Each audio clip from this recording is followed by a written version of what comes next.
You know, maybe they want to know like what happened. People have to kind of tiptoe around it because they don't know how I feel about it. They don't know if they're gonna ask me the question, they're gonna pull a thread that's gonna have me break down and cry over what happened. Some people are able to just keep ascending and just keeps getting better and better and better and better, but for some people it don't happen like that.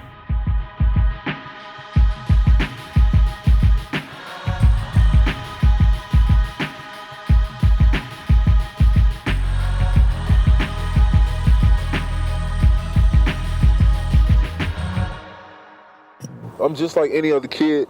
I really think that this is kind of early to know exactly what I want to do with the rest of my life. I mean, but like for the time being, it's a very good chance that I might go to the NBA and might make a career out of it. I didn't have examples close by of people being successful at basketball, you know. We had the real shit. I met my brother and sister when I was like 8, 9, 10 or something like that. That's when they're like, hey, this your brother, this your sister. Like, that's crazy. My mother was the other woman and we were the other kids. And I didn't know that. Like, I literally went over my grandmother's house, my dad's mom's house, and she like, go next door and play with your brother and sister. I'm like, what are you talking about? I grew up in a town called Calumet City, which is like 30 minutes, 40 minutes from downtown. I wanted to be the best player in my neighborhood, period. And then once I became that, I wanted to be the best player like in the city. I think at 16 or 17, I'm looking at the NBA.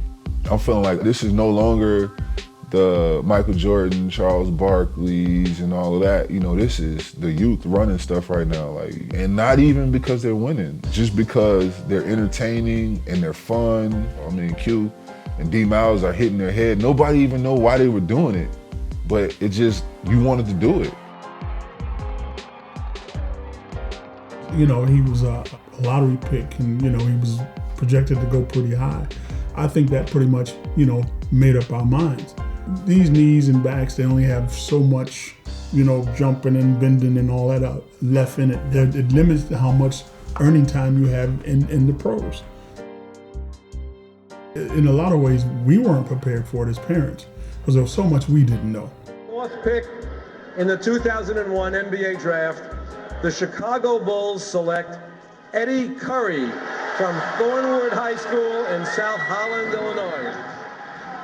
He wasn't crazy in the beginning. He was so sweet. You know, I used to look at him like a big teddy bear, you know, like that shit changed as soon as I got pregnant. I was a kid when I was having kids. I was young, and I treated that process of having kids as I treated a lot of other things in my life at the time. When you're taught that basketball is the most important thing, then that's just what it is. Dad. Tell Daddy bye-bye. Dad. In New York, though, it was different. It was way different. The things people got into in New York was totally different from Chicago. Because these guys were personalities. They would go to Philippe Chow or something like that and spend $2,000 on a meal. Where in Chicago, when I was in Chicago, I'm going to Harold's Chicken. I'm spending $8 on a meal. When it was good, it was great. When I needed a fan or needed somebody to be like, hey man, we got you, man, because you're a New York Knick, it wasn't like that. At that point, I was just going out and hanging out and doing stupid shit, like messing with women and shit. Like, a kid like me, I was just seeing all the bad shit they was doing, like, okay, this who you talk to do that, this how you cheat.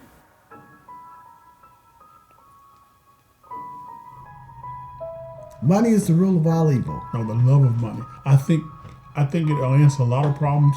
It'll create a lot of problems. I think when you put a kid into a position of power the way Eddy was placed into it, his growth was halted at that point. He didn't have to do anything for himself, you know. Everybody had a guy. I got a guy that can do this for your son. I got a guy, I know this guy. And But you learn, because I mean, everybody with a smile is not necessarily your friend. I mean, I think at some point I kind of fell in love with helping people. Everything he did, he extended to everyone. I couldn't say no. I could not listen to somebody cry on the phone or, tell me something that was wrong and just know or feel like this money could help them. Hey bro, I got you, man. What you need, 1,500? I got you. No, I mean, I got 1,500 to do, but if you had 3,000, that'd be better. All right, I got you, 3,000. But when you're doing that to 15 different people, it adds up. Everybody was getting money. From my side looking in, I could tell that was not a good choice to be making. He didn't see it like that.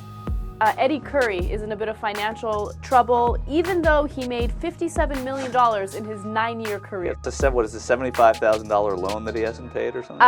Or is it more than that? Oh, it is $575,000. $570. I missed a 5, yeah. Did we tell you what the interest rate was on the loan? It was 85%. 85%. 85%, yeah. When I'm going through my most painful moments, like people make fun of them. You know what I mean? People make fun of the most painful shit you go through. People making fun of it. And that's all I know fame for. So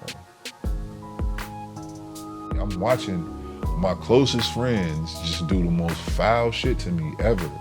I had my one friend put his name on my put himself on my life insurance. Man, I'm sorry, man. I just wanted to make sure that I was okay if something happened. I'm like, what make you think I'm gonna die before you, nigga? What the fuck are you talking about? Like, that was my last friend. That was my last friend. Like, everybody else had already been kicked to the side because they kept doing foul stuff. Every time I got close to somebody, I had to pay for it. This dude was my driver.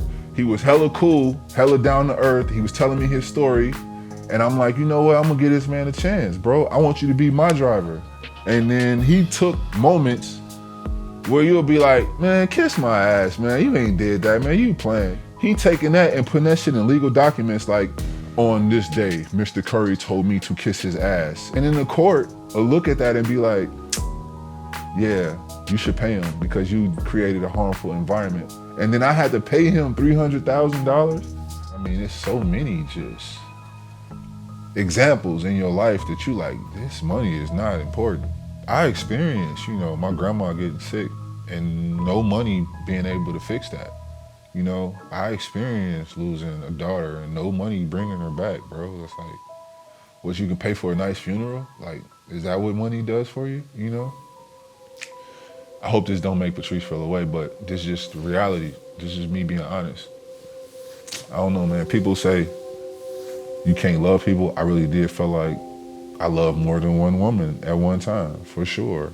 Like, I felt like I was definitely like, I don't know. That was crazy. I knew I hadn't put in enough work in my marriage for this to hold up. You know what I mean? Like, I felt like the minute I would have said, hey, Patrice, we need to talk. I have a daughter and a son. Like, I felt like that would have just been like, I didn't think about having to protect them, though. It was only a few big events in my life that really kind of shook my whole life. I lost a child and gained a child at the same time. It still don't seem real. I wasn't playing, and somebody says, come in the back. It's like during the game, somebody's like, yo, come in the back, come in the training room. I go in the training room, and he say, bro, Nova dead, bro. I said, what you mean? I said, what are you talking about, bro? No way. I just break down crying like, get the fuck out of here. In sentencing 40-year-old Frederick Goings to life, Judge Morris Slattery Boyle called him a predator. Goings was convicted of gunning down 24-year-old Nova as she ran away, holding 10-month-old Ava. Her son, Noah Henry Curry, who was 3 at the time, was spared. I didn't know how to feel. I lost a daughter. I lost a friend. I lost probably my marriage. I'm like, it's over. It is over. It was no hiding, nothing. And I was tore up. Like, my daughter was gone, like just gone, like gone. Never met her, never held her, never kissed her. I tried to go home, and it was just like, I can't. Patrice was going crazy, and she had questions that I could not answer. And then I could remember my credit card couldn't hold the flight at one time. I couldn't spend it was like, I remember it being like 13,000 or something. And I remember I had a limit on my card, and it was late at night, and I'm like, and the only person I could call was Q. I'm like, Q, I gotta get to Chicago. And Q put it on his card, and I gave it back to him. And he put 13 grand on his card for me to get a private flight out to go see the bodies and go be with them. That was the first time I seen my daughter, though. Goings was Nova's former attorney and boyfriend. Prosecutors say he was angry Nova had distanced herself from him when he started abusing her. They say he had hoped to gain financially from their relationship since she was the former girlfriend of former Bulls star Eddy Curry, the father of Ava and Noah. This shit is like straight off of the TV screen. Like, what? Like, I can't believe it. I just kind of felt like I'm being tested. What you gonna do? You know, are you gonna resort to bad habits? Are you gonna cheat on your wife again? Are you gonna do this? Are you gonna do that? Like, I just felt like I was being tested. I needed some guidance. I needed like something solid, man. Something that was smarter than me, because I was clearly not figuring it out. Patrice was that person. After I got through my initial, fuck all of y'all, I'm not doing this shit, I felt guilty for wanting to leave. These things that he's done are a part of this cycle of, what he grew up witnessing in his life. I mean, because we all make mistakes. We're all human. We all come from the same human pool. And we mess up a lot of times. And all the things they've been through, she's still there. That's what I know about her. Hey, Noah, you ready? Okay. A lot of women might look at that every day as a constant reminder, like, oh my God, this child was made out of this, or, but she don't do that. She looks at Noah. You couldn't tell her that Noah's not her child. I never imagined I'd have to suffer through this much to try to just break the chains that bound my family and his. And through it all, I'm hoping and praying. I'm praying that doing whatever I can to try to keep them together as one unit. I'm praying that they become something great in this world, and it's because I fought through it.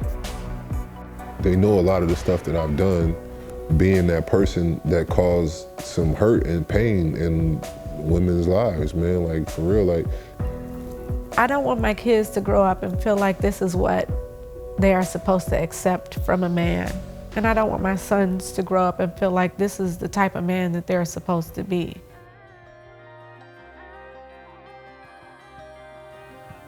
He hasn't been playing basketball for 7 years now. It's been a long ass 7 years.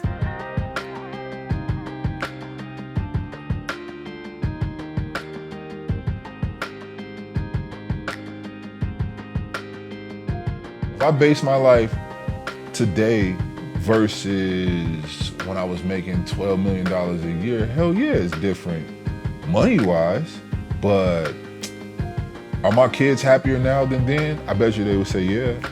Come on, bro. No, we're walking, come on. And like I said, I got kids, man. I got a lot of kids. So they need to see an example of what happens when shit ain't going your way. But, at the same time, I also appreciate that their world is real to them. That's great, bro. Butterfly wing. Mom, look. I'm hoping that with his children, that he lets them know what they're worth, Now he's at the stage where he's coming around, figuring things out, damn, looking back on it, wow, I did that. Even when I felt like my friends turned their back on me, I never felt like my wife turned her back on me. Like I always had somebody that was like, all right, man, you had enough of feeling sorry for yourself. You know what I mean? Like, it's time for you to just get the fuck up. Because I've realized that I could look at my basketball career like that. You know, I kind of felt like maybe I pulled up prematurely. You know what I mean? Maybe I looked up too soon instead of just keeping my head down and going for the finish line. I looked up too soon. Like anytime something gets really bad or I start thinking bad shit, I just start feeling like, man, this is not my story. It's not meant to end like this. My Wikipedia is not meant to be like toward the bottom. It's not supposed to be like this. You know, the middle will be whatever it'll be. That it's not the end of the world. You know, it's not the end, and it doesn't have to be your story.